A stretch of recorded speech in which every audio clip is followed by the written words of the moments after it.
आदरणीय राष्ट्रपति जी, आदरणीय उपराष्ट्रपति जी, लोकसभा के अध्यक्षा जी, पूर्व प्रधानमंत्री आदरणीय देवेगौड़ा जी, मंत्रिपरिषद के मेरे साथी, सदन के सभी सम्मानित सदस्यगण और विविध क्षेत्र से पधारे हुए सभी वरिष्ठ महानुभाव, राष्ट्र के निर्माण में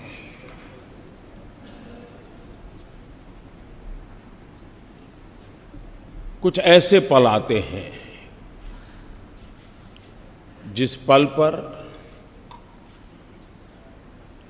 हम किसी नए मोड़ पर जाते हैं, नए मुकाम की ओर पहुंचने का प्रयास करते हैं।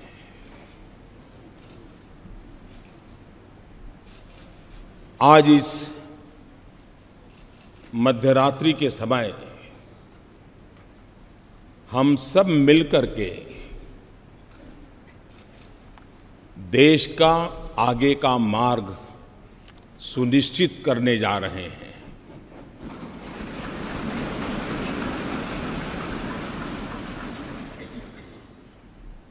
कुछ देर बाद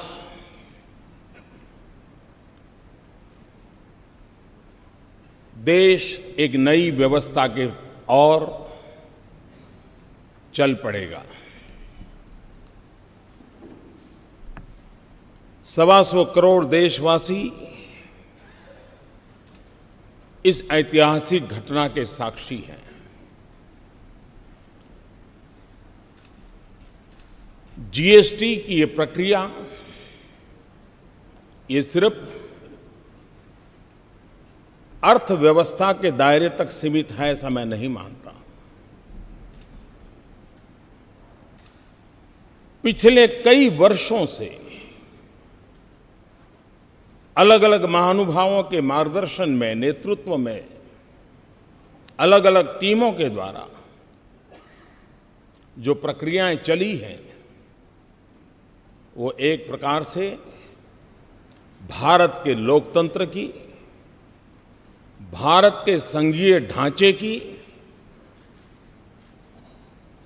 कोऑपरेटिव फेडरलिज्म के हमारे कंसेप्ट की एक बहुत बड़ी मिसाल के रूप में आज ये अवसर हमारा आया है।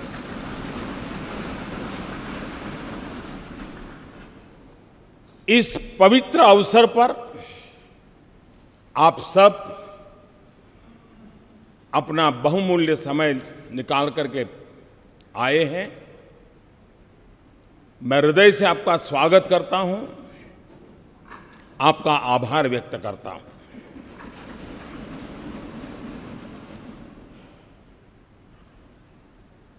ये जो दिशा हम सब ने निर्धारित की है, जो रास्ता हमने चुना है, जिस व्यवस्था को हमने विकसित किया है, यह किसी एक दल की सिद्धि नहीं है। यह किसी एक सरकार की सिद्धि नहीं है। ये हम सबकी साझी विरासत है। हम सबके साझे प्रयासों का परिणाम है। और रात्रि को 12 बजे इस सेंट्रल हॉल में हम एकत्र आए हैं। यह वो जगह है जिस जगह पे इस राष्ट्र के अनेक महापुरुषों के पद चिन्हों से इस जगह ने अपने आप को पावन किया हुआ है। ऐसी पवित्र जगह पर हम बैठे हैं और इसलिए आज सेंट्रल हॉल की इस घटना के साथ हम याद करते हैं 9 दिसंबर 1946 संविधान सभा की पहली बैठक का ये सभागृह साक्षी है। हम उस स्थान पर बैठे हैं जब संविधान सभा की प्रथम बैठक हुई। पंडित जवाहरलाल नेहरू, मौलाना अब्दुल कलाम आजाद, सरदार वल्लभ भाई पटेल, बाबा साहब आम्बेडकर, आचार्य कृपलानी, डॉक्टर राजेंद्र बाबू, सरोजिनी नायडू, ये सब महापुरुष पहली कतार में बैठे हुए थे। उस सदन में जहां कभी 14 अगस्त 1947 रात को 12 बजे देश की स्वतंत्रता की उस पवित्र महान घटना, ये स्थान उनका साक्ष्य है। 26 नवंबर 1949 देश ने संविधान को स्वीकार किया। यही जगह उस महान घटना का भी साक्षी के रूप में है। और आज वर्षों के बाद एक नई अर्थव्यवस्था के लिए, संघीय ढांचे की एक नई ताकत के लिए जीएसटी के रूप में इसी पवित्र स्थान से बढ़कर के मैं समझता हूं कोई और स्थान नहीं हो सकता है इस काम के लिए।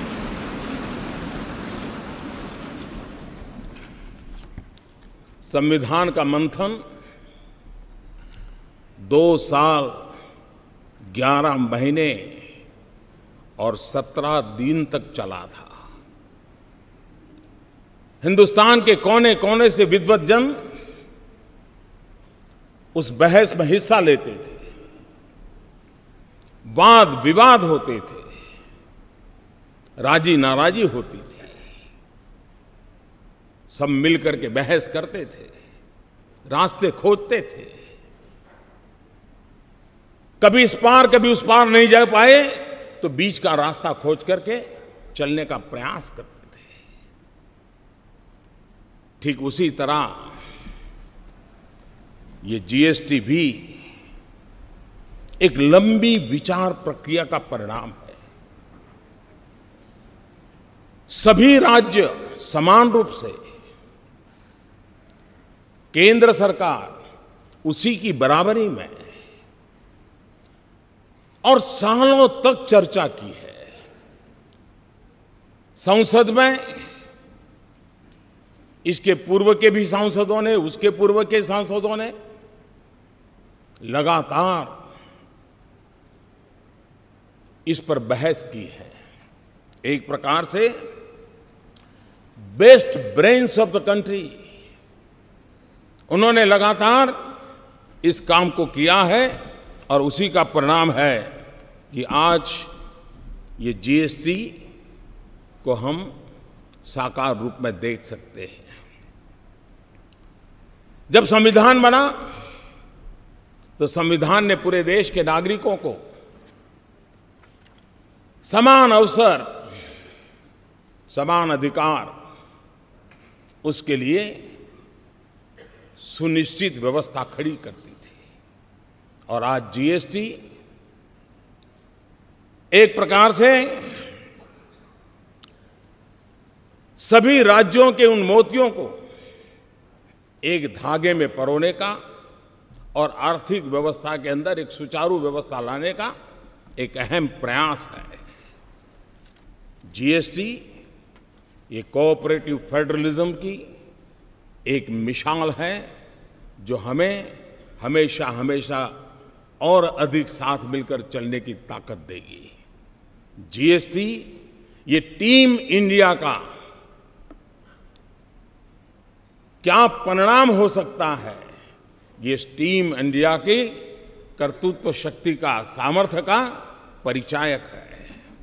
ये जीएसटी काउंसिल केंद्र और राज्य ने मिलकर के उन व्यवस्थाओं को विकसित किया है जिसमें गरीबों के लिए जो पहले उपलब्ध सेवाएं थी उन सारी सेवाओं को बरकरार रखा है। दल कोई भी हो, सरकार कहीं की भी हो, गरीबों के प्रति संवेदनशीलता इस जीएसटी के साथ जुड़े हुए सब लोगों ने समान रूप से उसकी चिंता की है। मैं जीएसटी काउंसिल को बधाई देता हूं। अब तक इस काम का नेतृत्व जिन जिन लोगों ने किया है, अरुण जी ने विस्तार से कहा था, मैं उसका पुनरावर्तन नहीं करता हूं। मैं उन सबको भी बधाई देता हूं।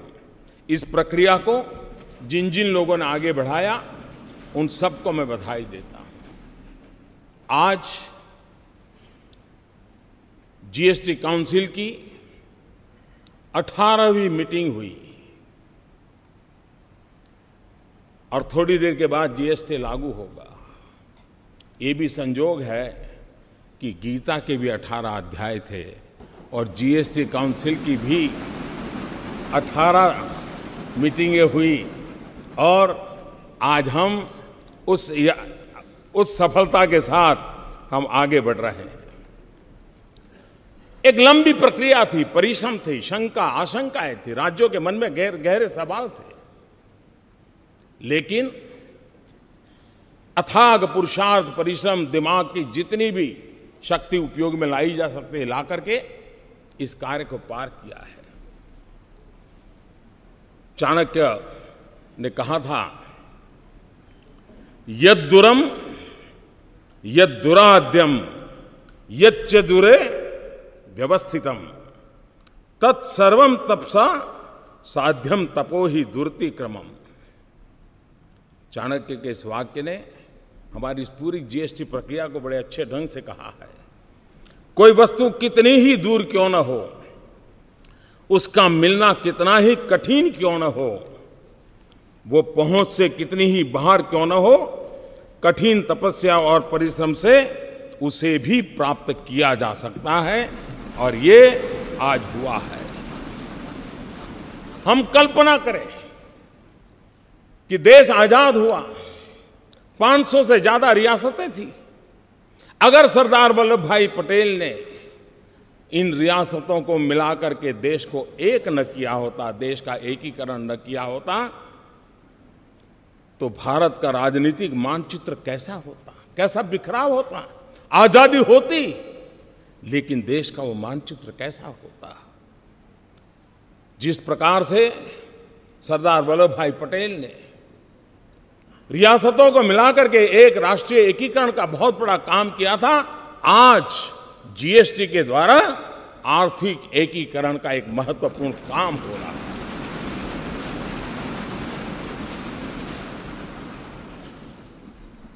29 राज्य, 7 केंद्र शासित प्रदेश, केंद्र के 7 टैक्स, राज्यों के 8 टैक्स और हर चीजों के अलग अलग टैक्स का हिसाब लगाएं, 500 प्रकार के टैक्स कहीं न कहीं अपना रोल कर रहे थे। आज उन सब से मुक्ति पाकर के अब गंगानगर से लेकर के ईटानगर तक, लेह से लेकर के लक्षद्वीप तक, वन नेशन वन टैक्स,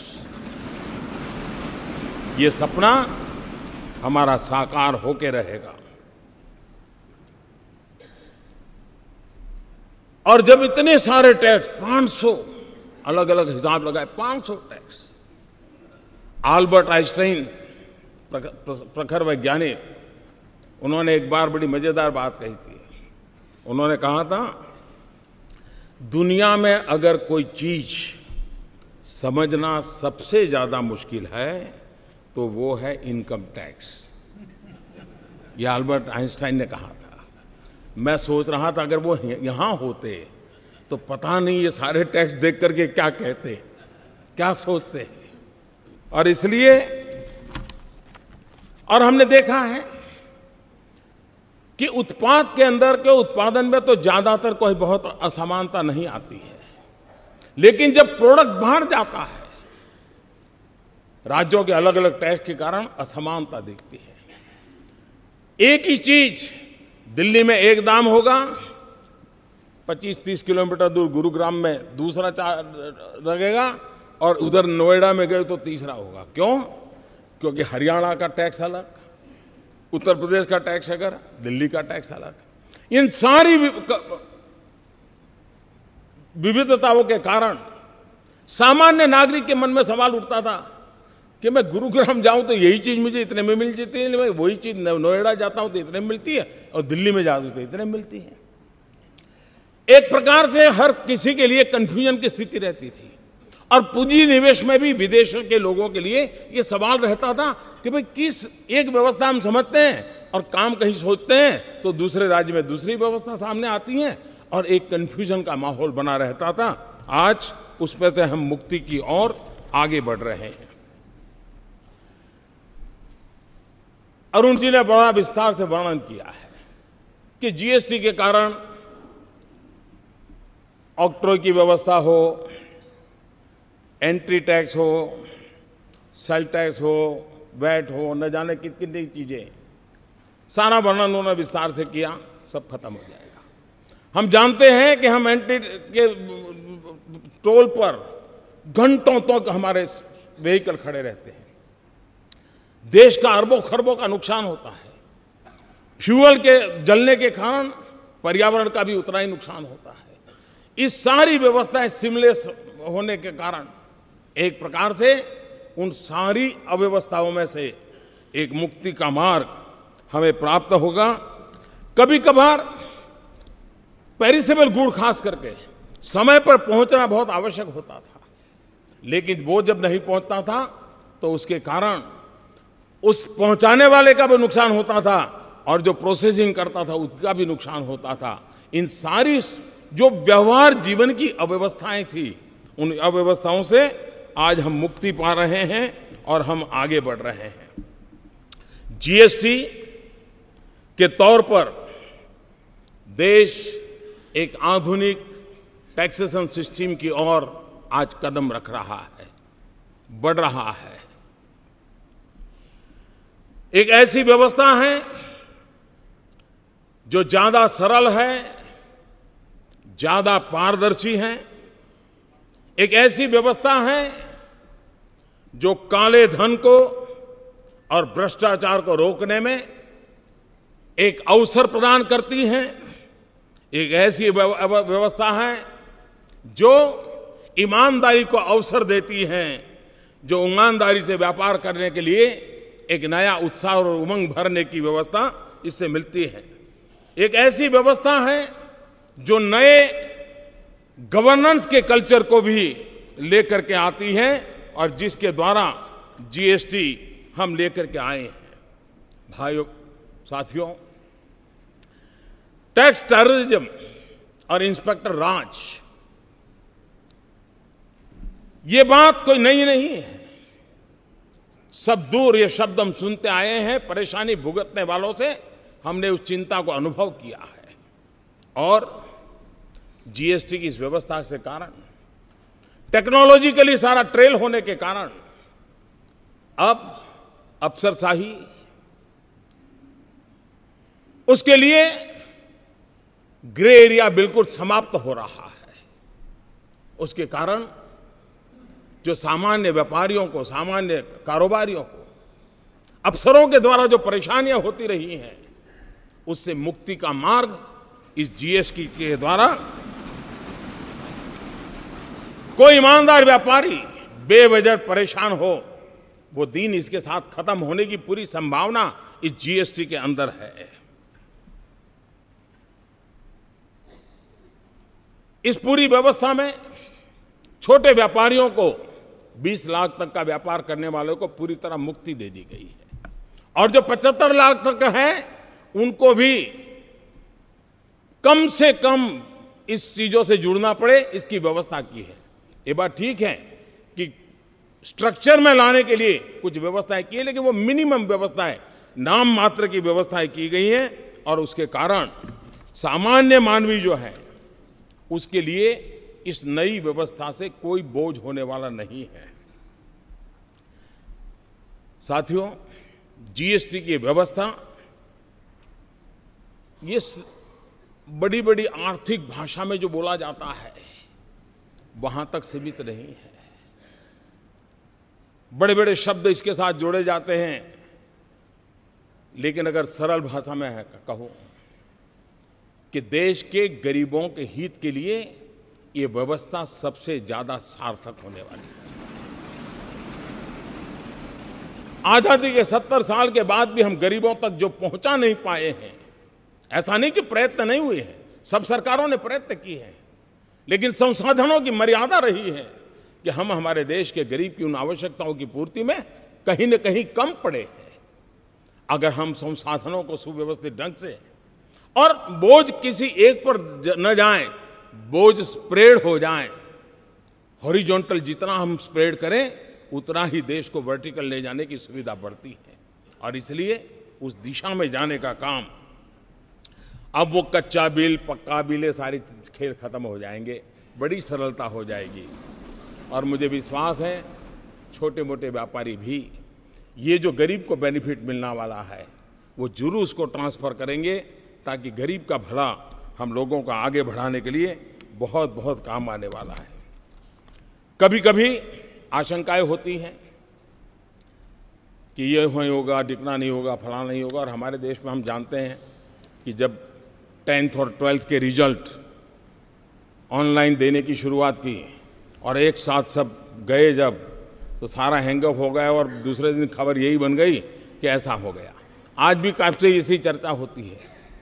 ये बात ठीक है कि हर किसी को टेक्नोलॉजी नहीं आती है, लेकिन हर परिवार में 10वीं 12वीं का अगर विद्यार्थी है तो उसको ये सारी चीज़ें आती हैं। कोई मुश्किल काम नहीं, इतना सरल है। घर में 10वीं 12वीं का विद्यार्थी भी रहता है तो चीज़ें छोटे से व्यापारी को भी, और वो मदद कर सकता है, रास्ता निकल सकता है। जो लोग आशंकाएं करते हैं, मैं कहता हूं कृपा करके ऐसा मत कीजिए। अरे आपका पुराना डॉक्टर हो, आप उसी से अपनी आंखें लगातार चेक करवाते हो, वही हर बार आपके नंबर निकालता हो, आपका चश्मा बनाने वाला भी निश्चित हो, आप वहाँ आपके नंबर बनवाते हो, और फिर भी जब नया नंबर वाला चश्मा आता है तो 1-2 दिन तो आंख ऊपर नीचे करके एडजस्ट करना पड़ता है। ये बस इतना ही है। और इसलिए थोड़ा सा हम प्रयास करेंगे, इस व्यवस्था के साथ हम आसानी से जुड़ जाएंगे। और इसलिए मैं आपसे आग्रह करता हूं कि अफवाहों के बाजार को बंद करें, और अब जब देश चल पड़ा है तो सफल कैसे हो, देश के गरीब जनों की भलाई के लिए कैसे काम हो, उस पर हम दे करके चलें। और तब जा करके जीएसटी की इस निर्णय का वैश्विक इकोनॉमिक वर्ल्ड में एक बहुत सकारात्मक प्रभाव हुआ है। भारत में जो पूंजी निवेश करना चाहते हैं उनके लिए भी एक प्रकार की व्यवस्था बहुत आसानी से वो समझ पाते हैं और उसको चला पाते हैं। मैं समझता हूं भारत में और आज दुनिया का एक प्रिय डेस्टिनेशन के रूप में, निवेश के लिए प्रिय डेस्टिनेशन के रूप में भारत को हर प्रकार से स्वीकृति मिली है। और इसके लिए मैं समझता हूं कि एक अच्छी सुविधा विश्व व्यापार से जुड़े हुए लोगों को भी भारत के साथ व्यापार करने की मिलेगी। जीएसटी एक ऐसा कैटालिस्ट है जो देश के व्यापार को, उसमें जो असंतुलन है उस असंतुलन को खत्म करेगा। जीएसटी एक ऐसा कैटालिस्ट है जिससे एक्सपोर्ट प्रमोशन को भी बहुत बल मिलेगा। और जीएसटी एक वो व्यवस्था है जिसके कारण आज हिंदुस्तान में जो राज्य ठीक से विकसित हुए हैं उनको विकास के अवसर तुरंत मिलते हैं, लेकिन जो राज्य पीछे रह गए हैं उनको वो अवसर तलाशने में बहुत दम गूंथना पड़ता है। उन राज्यों का कोई दोष नहीं है, प्राकृतिक संपदा से समृद्ध है। हमारा बिहार देखें, हमारा पूर्वी उत्तर प्रदेश देखें, हमारा पश्चिम बंगाल देखें, हमारे नॉर्थ ईस्ट के देखें, हमारा उड़ीसा देखें, संसाधन प्राकृतिक संसाधनों से भरे पड़े हैं। लेकिन अगर उनको ये व्यवस्था, जब जिस एक कानून की व्यवस्था मिल जाएगी, मैं साफ देख रहा हूं कि हिंदुस्तान का पूर्वी हिस्सा के विकास के में जो कुछ भी कमी रह गई है उसको पूरा करने का सबसे बड़ा अवसर सबसे बड़ा अवसर इससे मिलने वाला है। हिंदुस्तान के सभी राज्यों को समान अवसर प्राप्त होना, ये अपने आप में विकास के राह पर आगे बढ़ने का एक बहुत बड़ा अवसर है। जीएसटी एक प्रकार से जैसे हमारी रेलवे है, रेलवे केंद्र और राज्य मिलकर के चलाते हैं, फिर भी भारतीय रेल के रूप में हम देखते हैं। राज्य के अंदर स्थानीय रूप से मदद मिलती है, एक समान रूप से हम देखते हैं। हमारी सेंट्रल सर्विस के अधिकारी केंद्र और राज्यों में वितरित हैं, फिर भी दोनों तरफ से मिलकर के चला सकते हैं। एक जीएसटी ऐसी व्यवस्था है कि जिसमें पहली बार केंद्र और राज्य के लोग मिलकर के निश्चित दिशा में काम करने वाले हैं। ये अपने आप में एक भारत श्रेष्ठ भारत के लिए एक उत्तम से उत्तम व्यवस्था आज हो रही है, और जिसका प्रभाव आने वाले दिनों में आने वाली पीढ़ियां हमें गर्व के साथ स्वीकार करेगी। 2022 भारत की आजादी के 75 साल हो रहे हैं। न्यू इंडिया का सपना लेकर के हम चल पड़े हैं। 125 करोड़ देशवासी न्यू इंडिया बनाने के सपनों को लेकर के चल रहे हैं, और इसलिए भाइयों बहनों, जीएसटी एक अहम भूमिका अदा करेगी। और हम लोगों ने जिस प्रकार से प्रयास किया है, लोकमान्य तिलक जी ने जो गीता रहस्य लिखा है, उस गीता रहस्य के समापन में उन्होंने वेद का एक मंत्र को उसमें समाहित किया है। उस वेद का मंत्र आज भी हम लोगों के लिए प्रेरणा देने वाला है।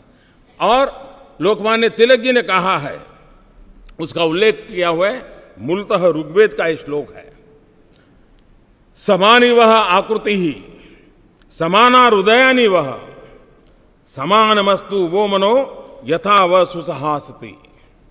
आप लोगों का संकल्प, निश्चय और भाव, अभिप्राय एक समान रहे, आप लोगों के हृदय एक समान हो, जिससे आप लोगों का परस्पर कार्य सर्वत्र एक साथ भली प्रकार से हो सके। इस भाव से लोकमान्य तिलक जी ने भी हमें आज परिणाम दिया है। जीएसटी न्यू इंडिया की एक टैक्स व्यवस्था है। जीएसटी डिजिटल भारत की टैक्स व्यवस्था है। जीएसटी सिर्फ ईज ऑफ डूइंग बिजनेस नहीं है, GST way of doing business की भी एक दिशा दे रहा है। जीएसटी सिर्फ एक टैक्स रिफॉर्म नहीं है, लेकिन वो आर्थिक रिफॉर्म का भी एक अहम कदम है।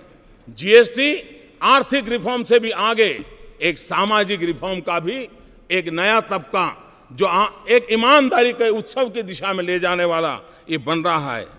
कानून की भाषा में GST goods and service tax के रूप में जाना जाता है, लेकिन जीएसटी से जो लाभ मिलने वाले हैं, और इसलिए मैं ये कहूंगा कि कानून भले कहता हो कि गुड्स एंड सर्विस टैक्स, लेकिन हकीकत में ये गुड एंड सिंपल टैक्स है। और गुड इसलिए कि टैक्स पर टैक्स जो लगते थे उससे मुक्ति मिल रही है। सिंपल इसलिए है कि पूरे देश में एक ही फॉर्म होगा, एक ही व्यवस्था होगी, और उसी व्यवस्था से चलने वाला है, और इसलिए उसे हमें आगे बढ़ाना है। मैं आज इस अवसर पर आदरणीय राष्ट्रपति जी ने समय निकाल करके, क्योंकि इस सारी यात्रा के वे भी एक साथी रहे, सहयात्री रहे, इसके हर पहलू को उन्होंने भली भांति देखा है, जाना है, प्रयास किया है। उनका मार्गदर्शन इस महत्वपूर्ण ऐतिहासिक घड़ी में हम सब के लिए एक बहुत बड़ी प्रेरणा का कारण बनेगा। नया उमंग और उत्साह मिलेगा, और उसको लेकर के हम आगे चलेंगे।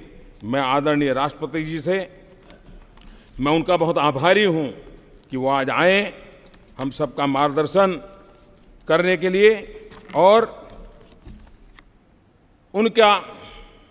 उनकी बातें हम सबको एक नई प्रेरणा देती रहेगी। इसी एक भाव के साथ मैं फिर एक बार इस प्रयत्न के साथ जुड़े हुए हर किसी का आभार व्यक्त करते हुए मेरी वाणी को विराम देता हूँ और श्रद्धेय राष्ट्रपति जी से आग्रह करता हूँ कि वो हमारा मार्गदर्शन करें।